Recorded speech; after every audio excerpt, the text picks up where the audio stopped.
Assalamualaikum warahmatullahi wabarakatuh. Saya Siti Samsam dari UPT SMA Negeri 6 Wajo akan melakukan praktik mengajar dengan menggunakan pendekatan pembelajaran mendalam pada materi peranan bakteri pada kehidupan.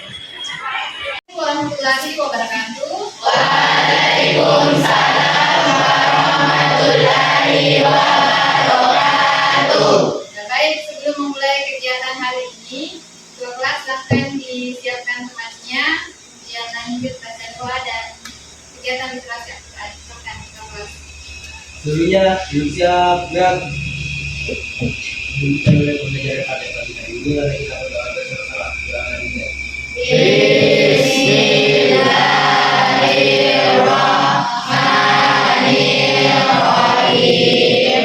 Rabbi zidna ilman warzuqna fahman. Amin. Bismillahirrahmanirrahim.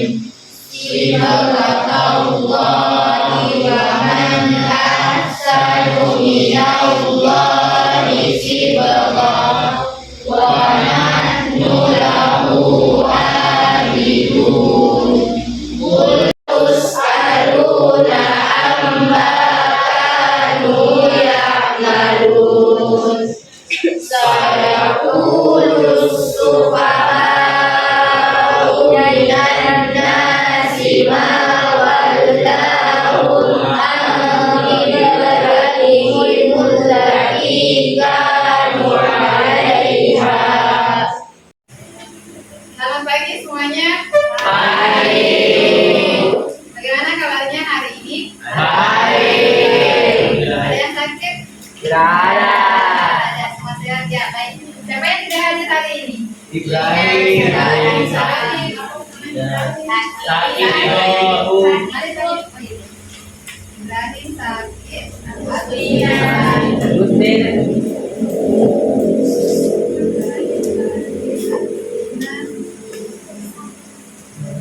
Ya baik, kita doakan temannya semoga besok bisa bergabung kembali dengan kita. Amin. Baik, hari ini kita akan membahas masih tentang materi bakteri, tapi saya mau mengajak kalian semua untuk sejenak berpikir. Mungkin aktivitasnya dari pagi ada yang mandi pakai sabun yang ada tulisannya membunuh 99%. Hasilnya apakah mungkin ada yang terlambat kemudian lanjut meminum susu ataukah Yakult yang ada tulisannya mengandung jutaan bakteri baik. Nah, terkait dengan itu saya menyebutkan kata bakteri. Apa yang terpikir di benak kalian? Boleh nanti kita tunjuk temannya.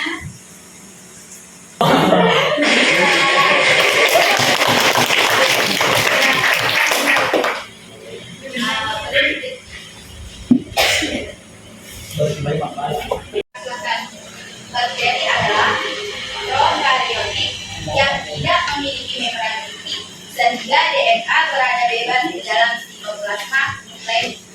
Ya, apa tadi organisme prokariot yang tidak ataukah organisme yang tidak memiliki membran inti. Ya baik, tangan untuk hari ini yang kita bahas masih terkait dengan materi kita minggu lalu. Minggu lalu yang dibahas itu adalah struktur, masih ingat apalagi struktur, kemudian kemudian ini bakteri, yang terakhir itu reproduksi bakteri. Reproduksi bakteri masih ingat ada berapa? Dua. Seksual dan seksualnya ada 3. Transformasi, transduksi, dan konjugasi. Ya, transformasi, transduksi dengan konjugasi. Pun tadi hari ini masih membahas tentang bakteri, tapi kita bahas tentang bagaimana bakteri itu dalam kehidupan. Kalau berdasarkan tadi yang sudah dijelaskan bahwa ada yang mandi pakai sabun yang membunuh bakteri 99%, ada yang minum yakult itu artinya memasukkan bakteri ke dalam tubuh kita. Nah, kira-kira bakteri itu baik atau jahat? Baik. Orang. Saya bakteri itu mempunyai dua wajah yang bisa jadi baik dan juga jahat. Sebab ketika bakteri menjadi kawan, dia dapat membantu kita untuk mencerna pencernaan dan juga dapat membantu kita membuat makanan seperti tempe, keju, dan yogurt. Tetapi saat bakteri menjadi lawan, dia dapat menyebabkan berbagai penyakit, misalnya TBC. Itu pendapat dari saya. Ya, oke, tepuk tangan untuk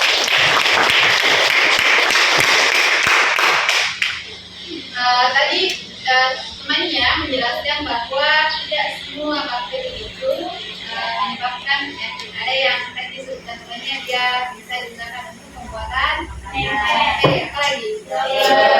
Yogurt, apa lagi? Ya, baik itu artinya bahwa bakteri ini memiliki dua sisi, dia bisa menumbuhkan, bisa juga menumbuhkan. Nah, seperti ini. Bagaimana bisa makhluk sekecil bakteri memiliki dua wajah, satu sebagai kawan dan satu sebagai lawan? Ada yang mau berpendapat atau kita tunjuk nanti ada yang ini bagaimana peran bakteri dalam yakult, tapi yang gambar sebelahnya yang bisa baik kita tunjuk temannya. Ini lagi ya.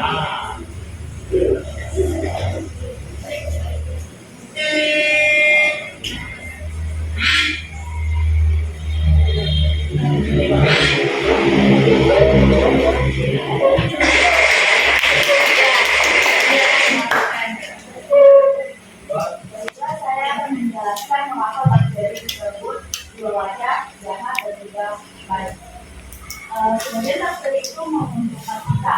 Seperti contohnya bakteri Escherichia coli yang membantu kita dalam proses penyembuhan kita yang jadi saya akan menjelaskan tentang peranan bakteri sebagai patogen atau parasitisme yang fungsionalis dalam bakteri yang mematikan. Contohnya Mycobacterium tuberculosis yang menyebabkan penyakit TBC yang dapat membuat kita batuk-batuk atau sesak nafas. Yang yakult bagaimana? Yakult itu membantu kita dalam pencernaan dan itu membantu kita dalam pencernaan. Bakterinya itu adalah Lactobacillus bullosus. Baik, kita berikan tepuk tangan. Ya, tadi temannya bisa kemudian menjelaskan, ada temannya yang direhani itu sudah menjelaskan bagaimana bakteri ini memiliki dua sisi. Dia bisa sebagai kawan, dia bisa sebagai kawan, bisa juga sebagai lawan. Namanya dia bisa sebagai kawan ketika kita memasukkan bakteri itu ke dalam tubuh, tujuannya untuk membantu sistem pencernaan kita, membantu sistem kerjanya khusus untuk lebih bekerja dengan baik. Kemudian ternyata selain baik, dia juga bisa menyebabkan penyakit. Contohnya di paru-paru ada bakteri yang menyebabkan terjadinya TBC. Salah satu indikasinya tadi adalah batuk-batuk biasanya. Jadi ada yang batuk-batuk tidak lama, baiknya periksa ke dokter karena itu gejala TBC. Baik, tujuan pembelajaran hari ini adalah setelah kita belajar hari ini, harapannya kalian bisa menganalisis peran bakteri dalam kehidupan. Dan minimal 3 peran yang menentukan dan 3 peran yang memberikan dalam kehidupan kita. Baik, untuk kegiatan berikutnya, saya minta semua berkumpul di tengah.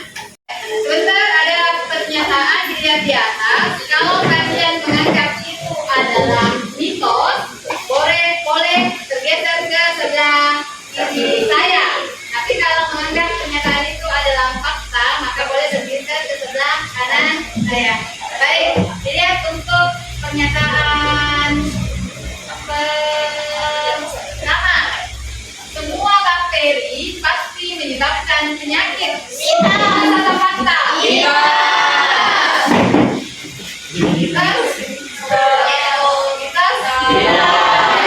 Baik. Boleh kembali lagi ke tengah.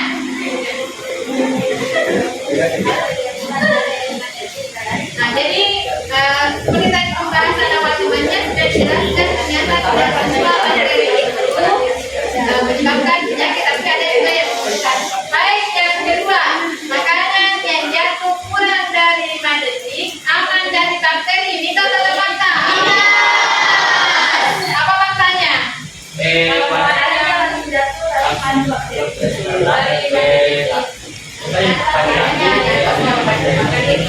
Ya, biasanya kalau makanan ada yang jatuh bisa diambil ya. Ya, jangan ini tidak apa-apa diambil, bakterinya baru 5 menit. Nah, itu saja 5 detik ternyata yang kuat bakteri untuk berpindah itu cepat sekali. Jadi ini adalah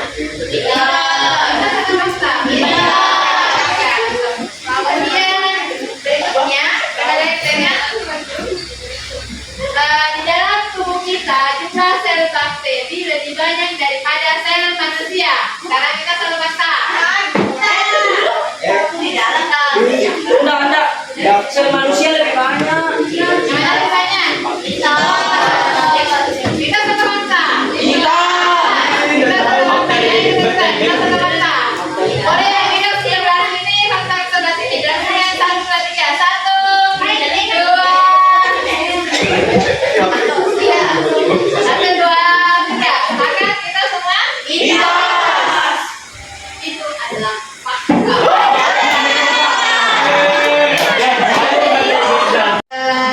Memulai mengerjakan LKPD-nya kita bagi menjadi 6 kelompok dulu secara acak. Kita lihat di atas. Kita bagi menjadi beberapa kelompok menggunakan aplikasi di atas. Nanti bergabung dengan teman kelompoknya. Kelompok 1 mulai di sebelah sini, kelompok 2, kelompok 3, kelompok 4, kelompok 5, kelompok 6. Jadi ada 6 kelompok. Baik, karena setiap hari kita berusaha menjaga kebersihan untuk menghindari kuman penyebab penyakit. Namun di sisi lain kita justru dianjurkan untuk mengkonsumsi produk seperti yogurt atau kimchi, kimchi yang penuh dengan bakteri. Nah, saya mendengarkan pendapat kalian mengenai pernyataan ini. Ada yang mau berpendapat? Ya, kelompok 2, silakan Ustaz. Baik, menurut saya bakteri memiliki peran ganda dalam kehidupan sehari kita. Ada yang bakteri yang berperan itu baik dan berfungsi untuk berperan dalam industri ataupun tidak berfungsi. Namun ada juga bakteri yang merugikan, contohnya yang dapat membuat penyakit. Oleh karena itu bakteri perlu sumbangan dalam peran hidup manusia. Oke, baik. Berikan tepuk tangan untuk. Masih ada kelompok yang mau berpendapat, silakan kelompok 6. Bakteri memiliki sisi positif dan juga sisi negatif. Bakteri yang memiliki sisi positif itu membantu manusia dalam kehidupan. Contohnya misalkan bakteri Escherichia coli yang membantu pembersihan dalam makanan dalam usus. Sedangkan bakteri jahat dan banyak bakteri yang menyebabkan infeksi tetanus pada luka akibat karat. Ya, oke, baik. Bagus sekali penjelasan dari Adik dan kelompok yang lain, satu kelompok lagi kita dengarkan pendapatnya. Ada. Ada Amel? Mas? Anissa? Silakan.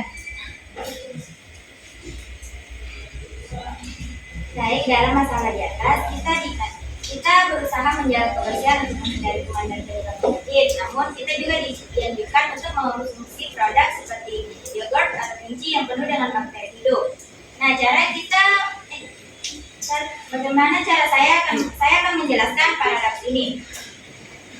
Jadi di kehidupan kita ada yang namanya peran ganda bakteri dalam kehidupan sehari-hari. Yaitu ada bakteri yang sebagai kawan atau bakteri baik dan juga ada bakteri yang sebagai lawan atau bakteri jahat.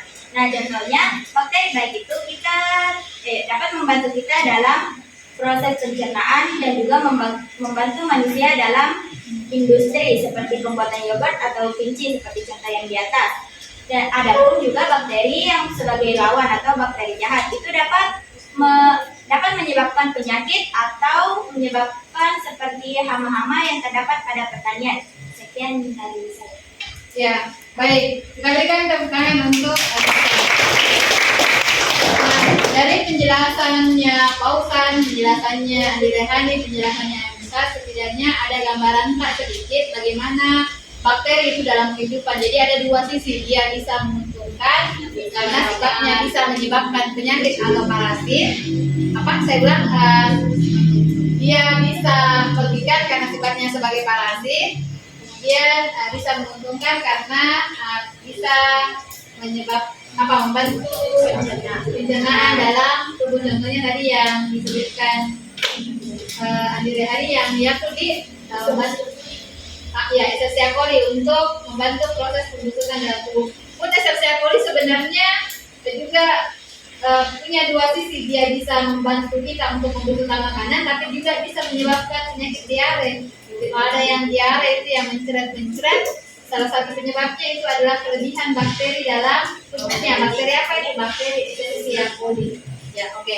Baik, untuk lebih memahami tentang ini, sebentar ada LKPD yang dibagikan. Silahkan dikerjakan, buatkan bahan presentasinya. Boleh langsung diisi tabelnya, boleh nanti untuk bahan presentasinya ditayangkan di atas. Boleh juga di Canva, atau langsung mengisi saja tabelnya. Oke, saya bagikan filenya untuk dilihat. Untuk filenya nanti dikirimkan. Filenya atau bisa dibuka yang filenya. Ini sebelah filenya saja.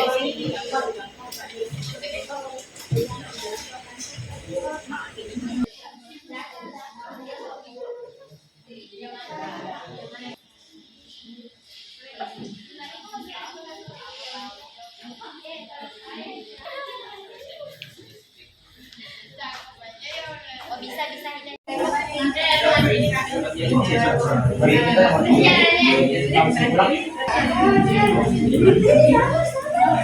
Ya.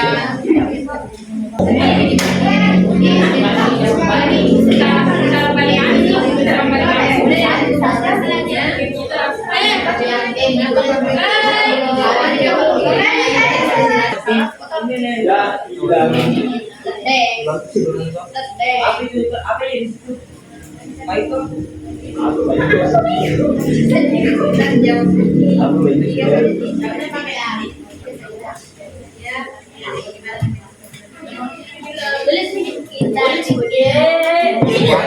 semuanya saya sebutnya. Tugasnya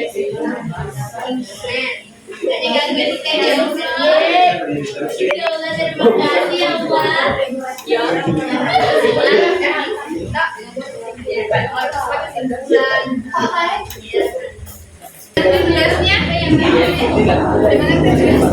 tugasnya kalau rumah sakit kan?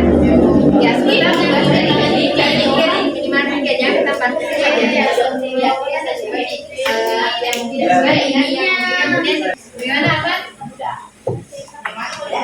Ada yang dari dalamnya itu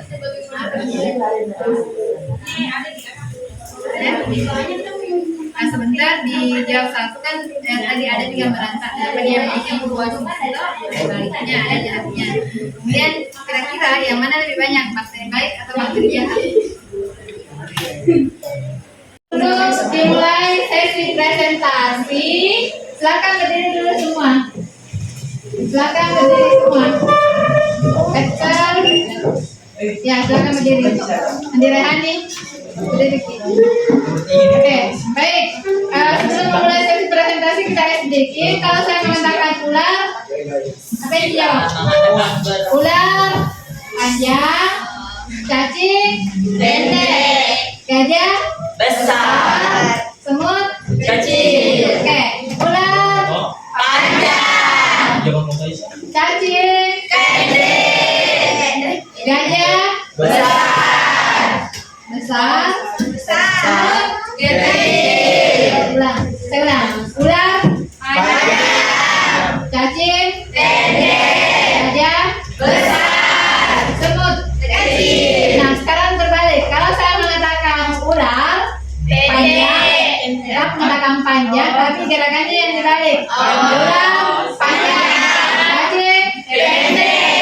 Gajah. Oke,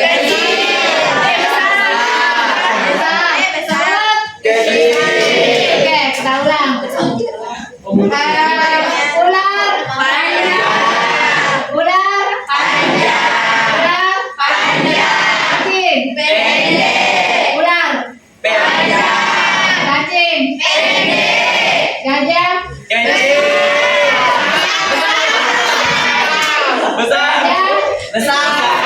Semut. Gajah.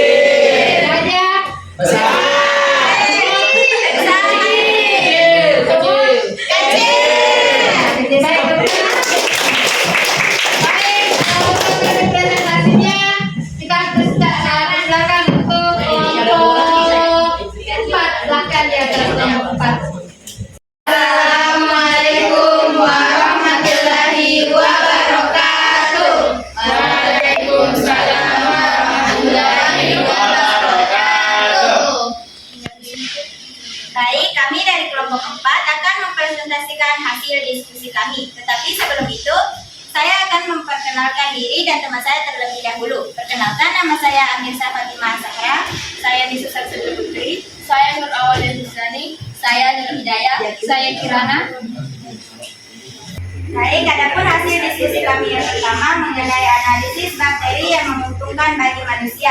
Nama bakteri Lactobacillus bulgaricus, peran spesifikasi bagi manusia yaitu membantu fermentasi susu menjadi yogurt, dan mekanisme kerja sederhananya yaitu mengubah laktosa menjadi asam laktat. Contoh produk atau aktivitasnya yaitu membuat yogurt, keju, dan susu fermentasi. Tadi penjelasan dari kelompok 4. Ada yang mau bertanya ke kelompok 4? Ya, silakan lagi. Oke, apakah tanaman itu akan mati atau tetap hidup? Ya, ada jawaban? Baik, kami telah menemukan jawaban dari hasil diskusi kelompok kami. Jawabannya yaitu tanaman kacang-kacangan tetap bisa hidup, tetapi tidak akan tumbuh sedemikian rupa karena kekurangan nitrogen, dan nitrogen yang dibutuhkan lebih banyak, maka tetap bisa tumbuh, tetapi tidak tumbuh dengan sedemikian rupa. Itulah jawaban dari kelompok kami. Ya, berikan tepuk tangan untuk. Ya, begini, terkait dengan pertanyaan temannya, itu nitrogen sebenarnya dia terdapat bebas di alam, tapi tumbuhan tidak bisa langsung meningkatnya kayaknya ada yang terdapat langsungnya tidak. Jadi tumbuhan nanti bisa meningkat nitrogen kalau ada bintil akar namanya. Kalau pernah dilihat akarnya kacang-kacangan atau pernah dilihat putri malu, coba kalau dapat putri malu dicabut akarnya, dilihat akarnya itu biasanya ada bulatan-bulatan kecil. Kan biasanya kan akar permukaannya halus. Ini kalau ada bintil akarnya ada bulatan-bulatan kecil. Nah, bulatan kecil ini yang disebut dengan bintil akar itu adalah bagian tempat lekatnya bakteri Rhizobium. Nah, bakteri Rhizobium ini fungsinya untuk mengikat nitrogen. Jadi kalau misalnya ada tumbuhan yang ada bintil akarnya, maka dia memiliki kemampuan untuk mengikat nitrogen bebas dari lingkungan. Akibatnya apa? Tentu ketika kebutuhan unsurnya terpenuhi, maka pertumbuhannya akan lebih baik. Apakah tumbuhan yang tidak ada bintil akarnya bisa hidup? Bisa. Bagaimana cara memenuhi kebutuhannya kira-kira? Kalau dia tidak bisa mengikat nitrogen, dia apa tanaman? Tidak, ya dipupuk. Dipupuk untuk memenuhi kebutuhan unsur-unsurnya. Diberikan pupuk, misalnya pupuk apa yang ada nitrogennya? NPK, nitrogen, fosfor, kalium. Itu salah satu jawabannya. Baik, demikian dari kelompok 3 kita lanjut ke kelompok 1. Silakan kelompok 4.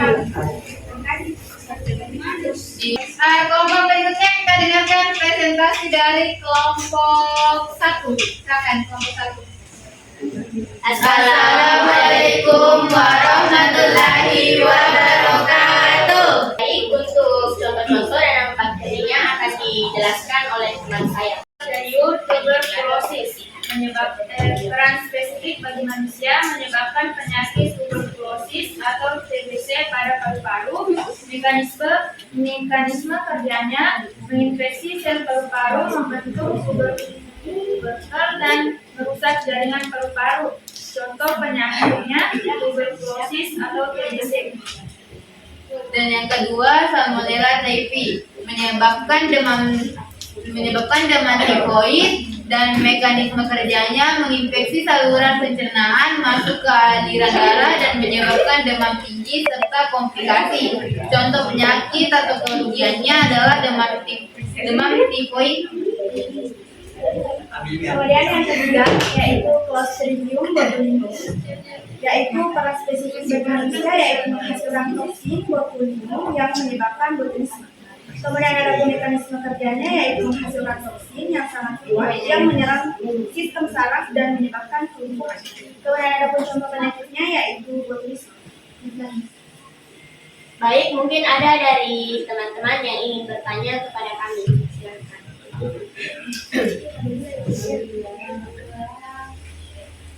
Oke, demikian tadi presentasi dari kelompok 1. Kita berikan tepuk tangan. Kelompok 1 membahas tentang bakteri yang mematikan. Ada yang mau bertanya? Ya, silakan.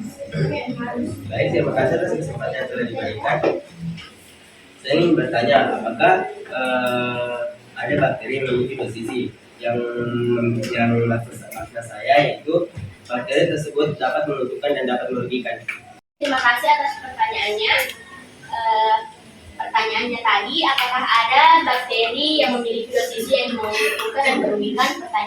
Jawabannya ya, ada. Bakteri yang bisa menguntungkan dan merugikan, contohnya E. coli. Di khusus E. coli bantu mencerna dan produksi vitamin. Assalamualaikum warahmatullahi wabarakatuh. Waalaikumsalam warahmatullahi wabarakatuh.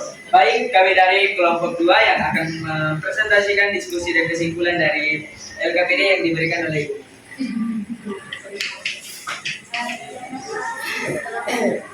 Pertanyaan yang pertama yaitu, setelah melakukan investigasi, jelaskan kembali dengan bahasamu sendiri mengapa bakteri bisa disebut memiliki 2 wajah atau kawan sekaligus lawan. Berdasarkan diskusi dan kesimpulan kami, bakteri bisa disebut 2 wajah dikarenakan ada yang merugikan atau penyebab penyakit dan perusak bakteri tersebut merusak makanan atau berbau, dan ada juga yang menguntungkan bagi kesehatan manusia, yaitu membantu pencernaan, menguraikan sampah, menghasilkan antibiotik atau enzim, dan jadi bakteri tidak hanya berbahaya tapi juga berperan penting dalam kehidupan manusia. Baik, terima kasih atas kesempatannya. Saya perwakilan dari kelompok 4 yang akan bertanya. Pertanyaan saya yaitu, bagaimana cara manusia memanfaatkan bakteri agar bisa menguntungkan dan tidak membahayakan? Kita merugikan itu kayak tergantung dari manusia bagaimana cara penggunaannya. Terus misalnya contohnya kayak menjaga kebersihan diri, itu termasuk juga melindungi diri dari kayak bakteri-bakteri jahat. Ya juga cuci tangan, mengonsumsi makanan yang kayak benar-benar sudah siap higienis nih dan sudah sehat juga. Terus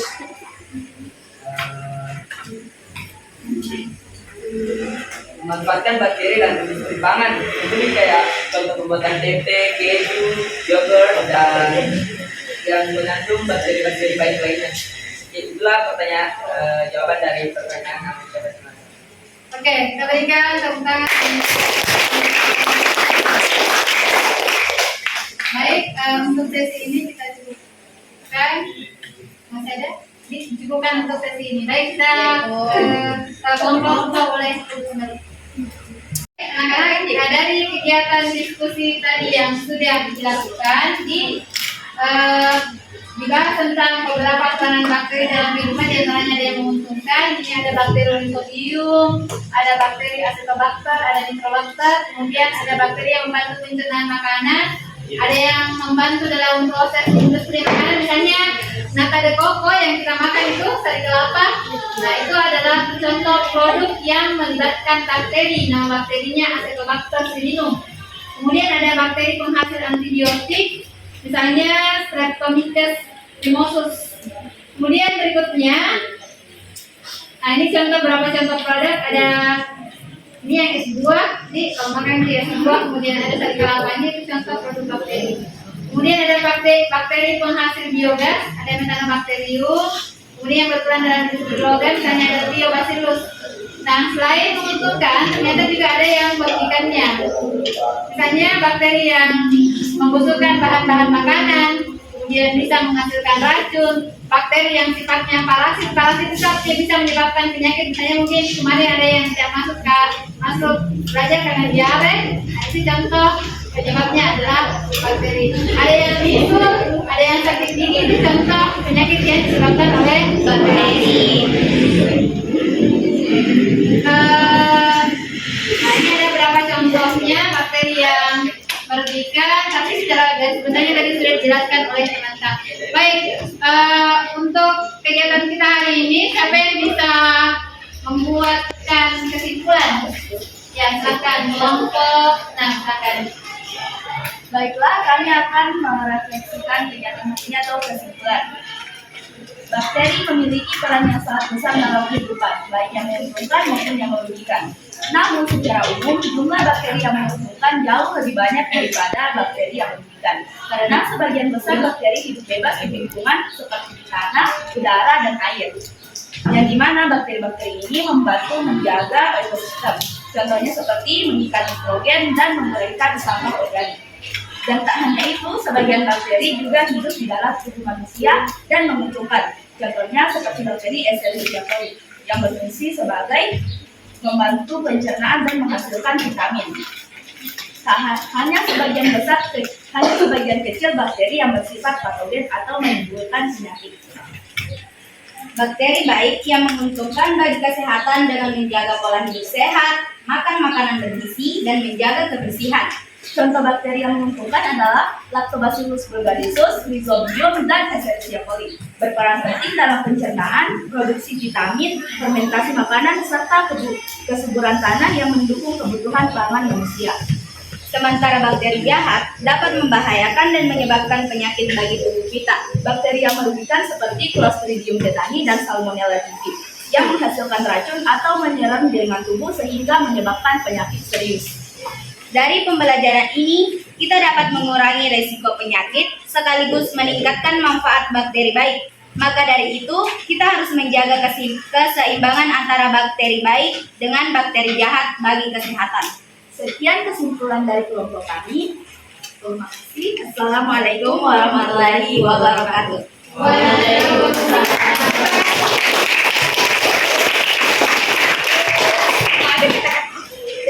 Oke, baik. Anak-anak, dari pembelajaran hari ini kita tahu bahwa bakteri ada dua sisi. Sisi kebaikannya adalah bisa bermanfaat bagi tubuh. Kalau kita kaitkan dengan kekuasaan Allah Subhanahu wa Ta'ala atau Sang Pencipta, bagaimana Tuhan mengubah kerjanya bakteri ini, makhluk kecil ini bisa bekerja mengubah susu menjadi yogurt. Pun di sisi lain ternyata bakteri bisa menjadi ujian bagi kita, tapi Allah tidak menciptakan itu dengan sia-sia, tapi kemudian memunculkan bagaimana kita mau berusaha dan berikhtiar untuk menjaga diri lebih baik. Misalnya tadi supaya tidak terkena serangan E. coli, ya bagaimana caranya supaya mengkonsumsi makanan yang baik, mengkonsumsi minuman yang sehat. Jadi jangan meminum air yang sembarang, air yang tidak bersih. Nah, itu bisa menyebabkan berbagai macam penyakit dalam tubuh. Ini kemudian mengajarkan kita bagaimana menjaga akhlak mulia untuk diri kita sendiri dengan berusaha menjaga titipan Allah yang sudah Allah titipkan organ-organ yang baik bagi kita. Jadi semoga pengetahuan hari ini bisa dimanfaatkan, kemudian bisa digunakan untuk kedepannya. Nah, dari kegiatan pembelajaran yang sudah dilakukan, ada yang bisa menyebutkan 3 contoh bakteri yang menguntungkan atau orang? Silakan, silakan. Pertama Lactobacillus bulgarisus, kedua Rhizobium sp, ketiga itu Escherichia coli. Oke, tepuk tangan untuk kalian. Ada yang bisa menyebutkan 3 contoh bakteri yang merugikan? Hasanah, silakan Hasanah. Yang pertama Mycobacterium tuberculosis, yang kedua tuberculosis, Mycobacterium tuberculosis TBC. Yang kedua, Salmonella typhi, Ya, yang ketiga Salmonella. Clostridium botulinum. ya Clostridium. Ada Salmonella menyebabkan penyakit tifoid. Kemudian ada Clostridium bisa Clostridium tetanus menyebabkan penyakit tetanus. Baik, tepuk tangan untuk ada yang mau melakukan refleksi kegiatan pembelajaran hari ini, apa yang menarik, apa yang tidak menarik, apa yang tidak diketahui, apa yang sudah diketahui. Ada kegiatan pembelajaran hari ini yang menarik apanya? Yang menarik saya Iya, Esther silakan. yang menarik menurut saya yang ice breaking dari itu tadi, terus yang permainan yang minus fakta atau kuis, itu yang menarik dari pembelajaran hari ini menurut saya. Oke. Masih ada yang tidak dipahami hari ini? Ada yang tidak dipahami hari ini? Ya, di harapannya dari kegiatan pembelajaran hari ini kalian semua sudah memahami tentang peranan bakteri dalam kehidupan. Pertama tadi kata kuncinya ada 2 sisi, bisa menjadi kawan, bisa menjadi ya. Baik, untuk minggu depan itu asesmen sumatifnya di ulangan harian. Setelah ulangan harian nanti akan dibahas materi berikutnya tentang virus. Jadi materi minggu depan itu virus untuk anak-anak sekalian supaya ada bahan diskusi kita bisa dipelajari materinya duluan, atau bisa ada waktu bisa diluangkan untuk membaca materi tentang virus